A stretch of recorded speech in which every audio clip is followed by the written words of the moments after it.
Okay, good morning, folks. This is Susan from All in Stitches, and we are here live this morning for So What's the Stitch? We promised you some adventures and some field trips. Today's going to be one of our first field trips out to see one of our long arm quilters. And I'm sure many of you have seen this form when you've come into the store or a form similar to it. You just fill it out, put a little bit of basic information on it, gather your top, your batting, your backing, put it in a bag and send it off and have no idea what happens to it between that point and when you get it back as a quilt with all the quilting on it. Well, today we're going to introduce you to Leah Emerson, who is Mama M behind Mama M's Quilting. And she is going to give us some information about how to prepare your quilt to get it ready for the long armor, why you are required to buy more fabric than what you thought you might need, and a few of the other things involved. So here we are with Leah in her sewing room, her happy space. My happy space. Yeah, and she's going to give us a little information about how to get your quilt ready, why you need the extra yardage, and what's involved. If we have time, we're even going to hook one up to the long arm and you can see what's going on. So here's Leah. Thanks so much for the opportunity. This is great to be able to talk to folks about getting their quilts ready. So first of all, the order form will tell you that you need to have 4 inches of extra fabric on each side, 4 inches all the way around. So it needs to, overall, your fabric for the back needs to be 8 inches wider, 8 inches longer, at least, than your quilt top. That becomes extremely important with large quilts, things that are queen size and king size, because first of all, we need the extra fabric to actually attach it to the machine, to the rollers, because especially the two on the far side are offset and they need to have some extra fabric. The other thing that happens as quilts are quilted, they sometimes, depending especially on the batting that you're using, can become quilted looking and a little puffy, and that shortens up the material. So oftentimes when I measure a quilt top before we quilt it, it's a certain size. When I measure it after it's quilted, it's shrunk a little bit, and that's because of the quilting draws it in. So, and it might be important to note it that you're charged for what is the size of the quilt after it's quilted, if that's important. So having the back bigger is important. Having the batting larger is important as well. Same kind of concept. It has to be 8 inches wider, 8 inches longer. For folks who like to use the iron-on strip to piece their quilting or their batting, that's wonderful and it works just fine. It's no problem at all. However, people do need to understand there's a right side and a wrong side to batting. I didn't know that. Yep, there's a right side and a wrong side to every batting except polyester. Polyester doesn't really matter, but most batting, Hobbs batting, warm and natural, is what's called needle punched. And if you look at the right side and then the wrong side, you'll see where the needles have come through. So there's little holes almost, and so that's the wrong side of the batting. And it's done so that it's easier when you're quilting it for the machine needle to go through the batting. So if you're piecing it together, make sure you're piecing it with the same sides up and the same sides down. That's very great point. very helpful. I didn't know that. Most people don't know that, I think. And then as far as the quilt top is concerned, it's really important to iron it nicely so that it's nice and flat, but also to finish your extra stitches, tension happens and it just pulls apart. So that's one of the things that I do a lot in preparation to put a quilt on the machine, is I look to see, are those outside seams done? If they're not, I put them on my machine and do a little stitch on the edge. Okay. One thing I'm just noticing, and I'm going to ask, and I can ask this because this is a quilt from the store. I'm not exactly sure who put it together. The selvage should have been cut off, shouldn't it? Yeah, the selvage is a different weave from the rest. It's only big enough, so I just put it in. Trimmed it. I probably. Oh, there you go. Oh, okay. Oh, good. Okay. Okay. Are we live? Yep, Okay. we're experiencing a few technical difficulties because, we're way out here in the hinterland. That's So, right. Of um, Montana. yeah, of Montana. I don't know if we caught the part about the salvage or not. And like I said, I can comment on this because this is a quilt from the store. This salvage should have been cut off. As Leah just said, the weave in the salvage is a little different than the other part of the fabric. So it stretches different, it moves different. So always be sure and cut your salvage off, even if it's just a short seam like this, but especially if you're piecing your backing together and you've got two real long pieces in your backing, be sure and cut the salvage off and sew cut edge to cut edge. Yeah. You can leave the salvage on the outside of your wide back or your backing fabric, but in the seam that goes through the center, be sure and cut your salvage off. Right. And actually, when I get regular fabric, well, even minky or anything that has a selvage, if this is going to be the leading edge, then I will trim that off before I put it on the machine. Oh, It okay. doesn't matter if it's on the sides or the end, but on the end where all the pieces are flush with the edge of the fabric on the machine, that's going to be where you're attaching your binding. And so I don't want that selvage to show under there. So that gets trimmed off before it gets put on the machine.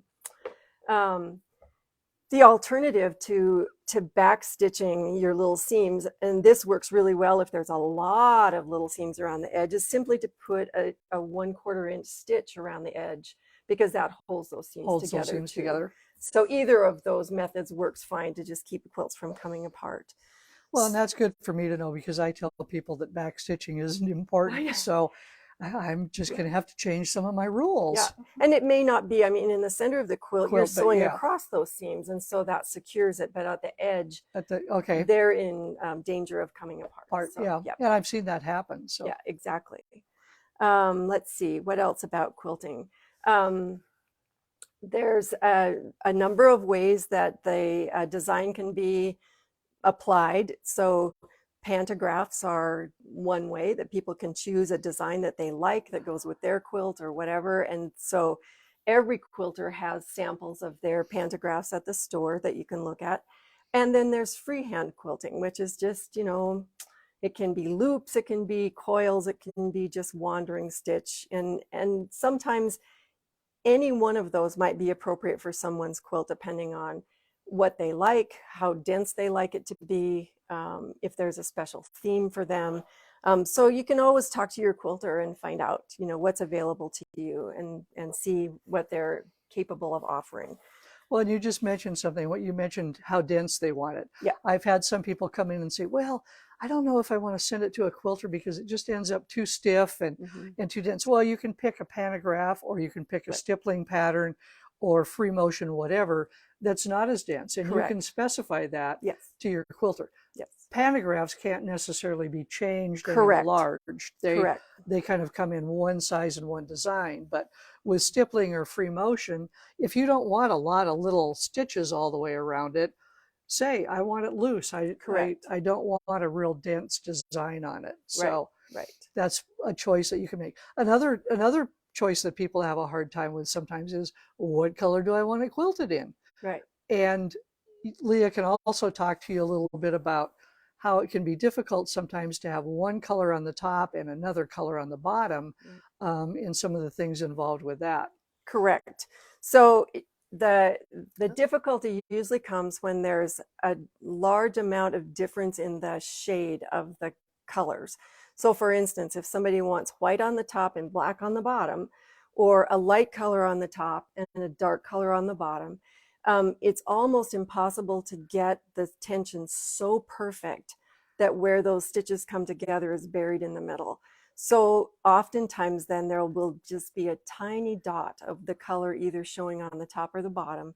And so it's not terribly important if you pick 2 shades of pink or you pick something that's kind of in the same range of hue, then it doesn't really matter much. The other thing that happens, and I never want people to be disappointed about it, and this, remind me what this is called. That's called fireside. Fireside. Fireside is not as bad as some of the other polyester battings like minky and some of them that have a really long fiber. But oftentimes, especially on a light colored fabric, the needle will pull some of that fiber through. And so there'll be that little bit of fuzz with every stitch that comes through. So think about that with color. You know, if you have a light colored quilt, but you're putting a dark minky on the back, it may be that you see some of that. And honestly, I don't know what happens with that when you wash it. It may go away, but I have not had anybody tell me whether that gets better or not. Yeah, I don't know. Yeah, I don't know. Something that we need to hear from quilters, whether that got better after you washed it, because that would be interesting to know. So, and then if there's a lot of quilters, I think, that don't feel comfortable or don't feel like they're experienced or that they're the expert on things, and they don't want to pick a pattern or they don't want to pick a color. And it's perfectly fine if you tell the person who's quilting for you, you pick it. You know, I don't mind, you tell me what you think is best, and then they'll make a recommendation for you, or they'll pick a color for you if that's what you want. Otherwise, I think all long arm quilters are just committed to doing whatever the owner wants them to do with the quilt within their ability to do it. There are some things that can't happen. Certain things that are too thick, like jeans quilts, so that have thick seams and thick pockets. Usually the long arm quilters can't do those. Other things that, the appliques or something that stick up way far. Sometimes that hopping foot, or that's what we call the little round circle that's around the needle, simply won't go over that.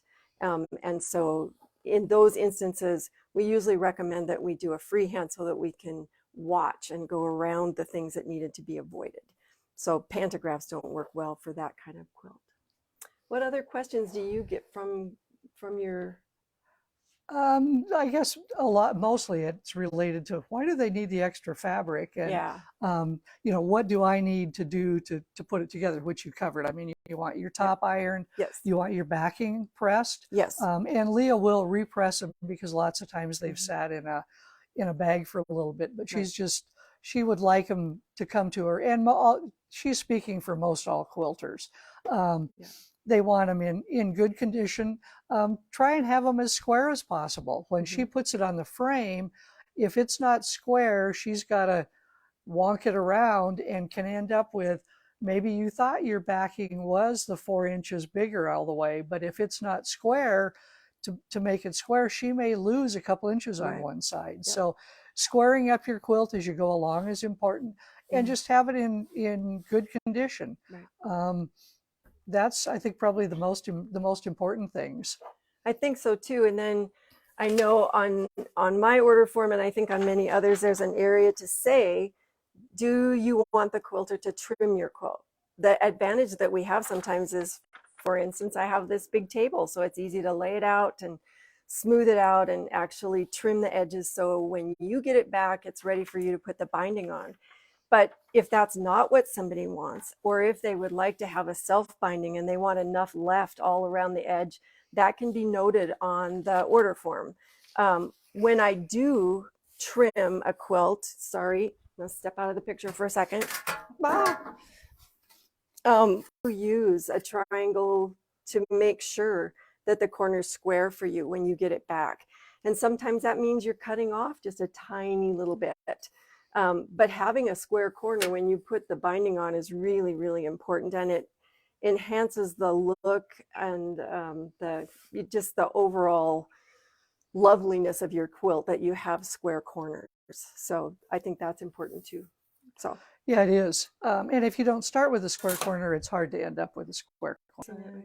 Oh, it seems to be the magic thing. It does seem positional, doesn't it? Is that crazy? Well, we're back after technical difficulties again. Again, yes, technical difficulties are kind of commonplace for most of us in this area. Yeah. Just because of the time frame, we are going to have a continuation of this. I don't know whether it would be next week. It wouldn't be the next week, but we will let you know when we're going to have episode 2 of Quilting with Leah.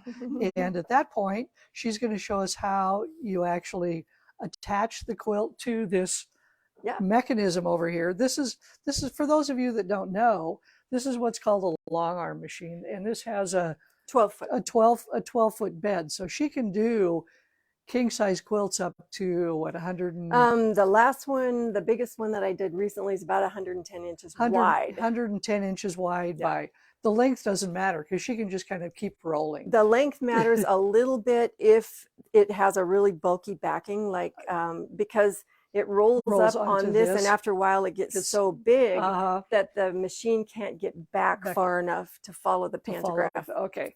So it but yeah. matters a little. So this is an exceptionally large machine. Lots of Yeah. quilters only have 10-foot frames. Yeah. Those of us that just have the little sit-down machines maybe don't have a frame at all, Yeah. or just a 6-foot frame for doing smaller projects. Mhm. But in episode 2, which we will let you know when that will be, probably in a couple of weeks, Yeah. Leah will show us how we load the quilt on here, and then she'll actually demonstrate a little bit of how you quilt it. So look Sounds forward good. to seeing you again. Thanks for joining us this morning. Yeah. And have a great day. Thanks. Thanks.